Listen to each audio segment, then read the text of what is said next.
As an influx of migrants coming into Massachusetts collides with the state's housing crisis, public support is dropping for providing shelter to these newcomers.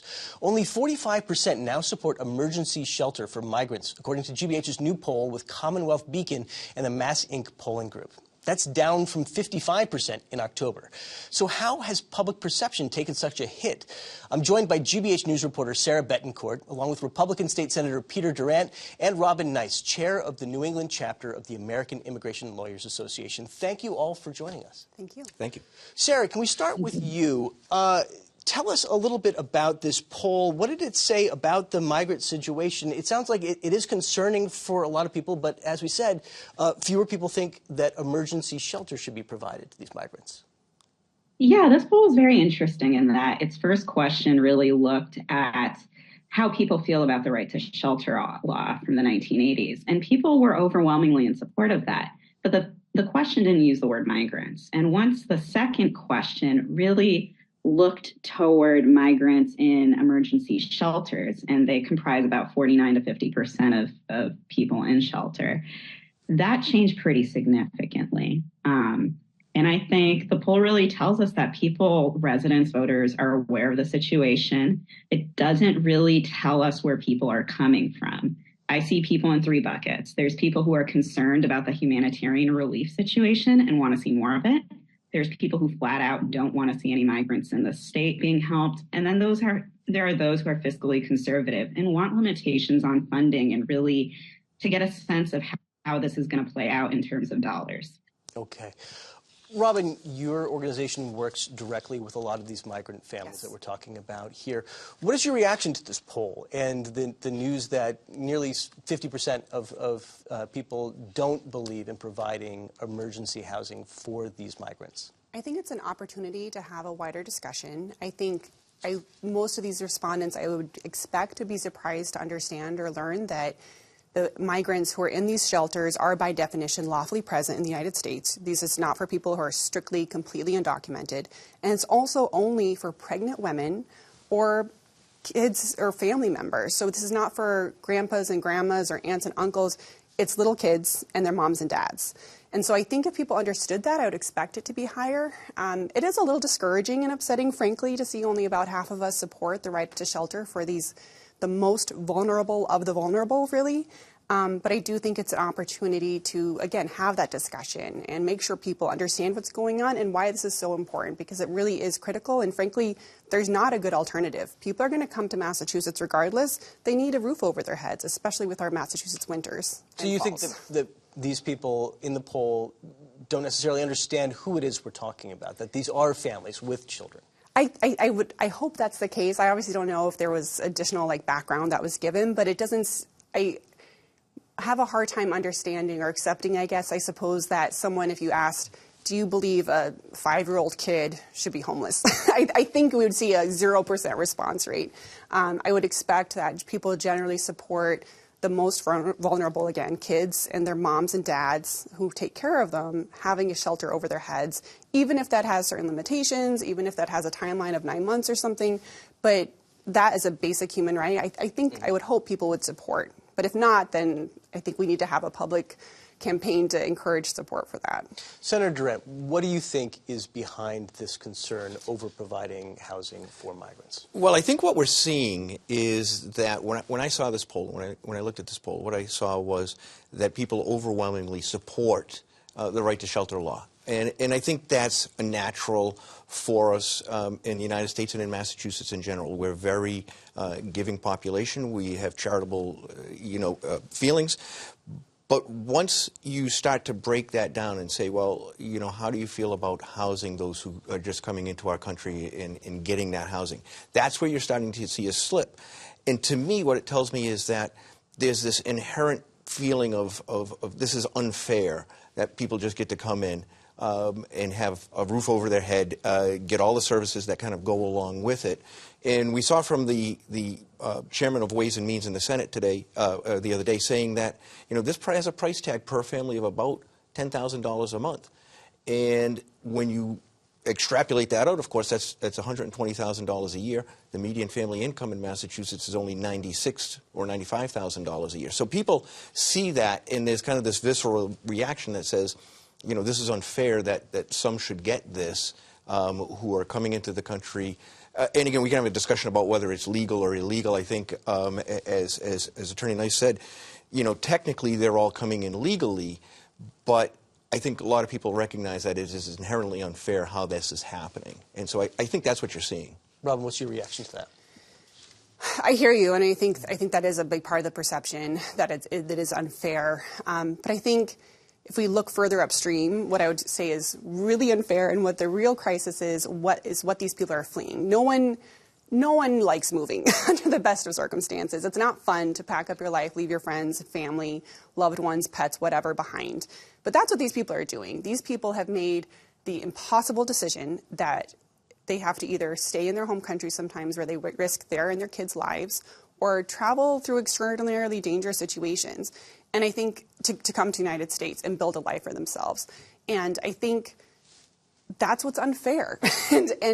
And it is unfair, and I can absolutely, it resonates with me that people feel like, why are they getting more services than I work hard for every day and I can't provide for my family?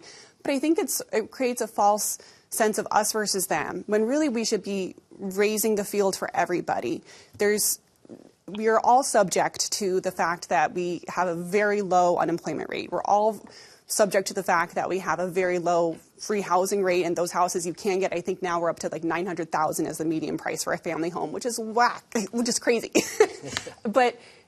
So I think we really have to frame these as people problems, and they're big problems. They need state recognition. They're not immigrant problems. I think they're much larger than that, and that's what we need to recognize when we talk about the unfairness of the situation. Well, and if I can, because I think that's important, because I think there are the two sides of this. And when you look at it, I think you can look at any kind of humanitarian issue and see a person there, and I think that's what makes us very sensitive to that.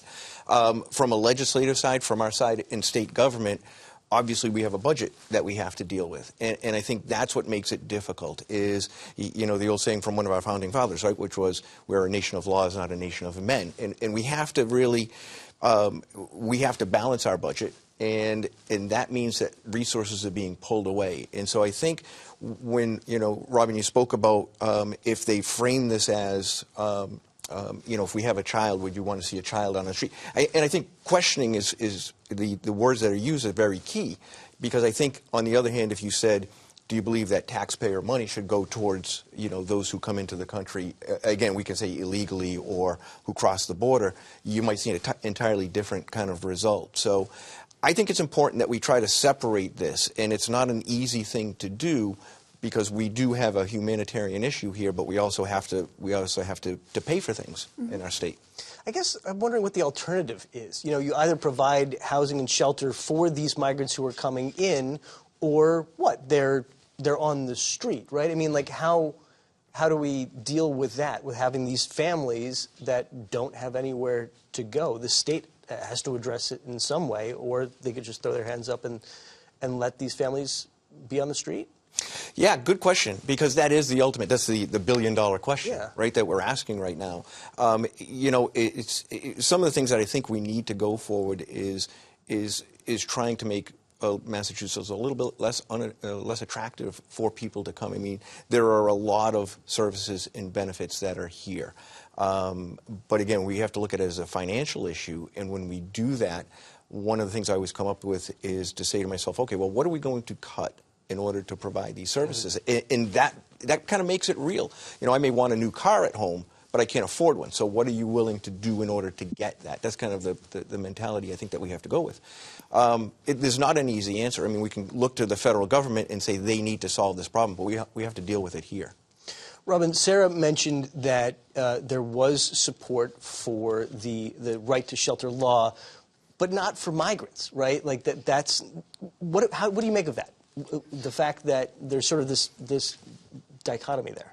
Yeah, I mean, I think there is support. It's less than half the respondents said that they supported or strongly support right to shelter for migrants. But I think again, it really just comes back to understanding who these people are, what the population is. And I think, to the senator's point about there's a cost, and absolutely there's a cost. But I think we also need to recognize that it's not a zero sum. It's not a sunk cost. It's an investment. When you invest in people, you invest in the Commonwealth and you invest in the country.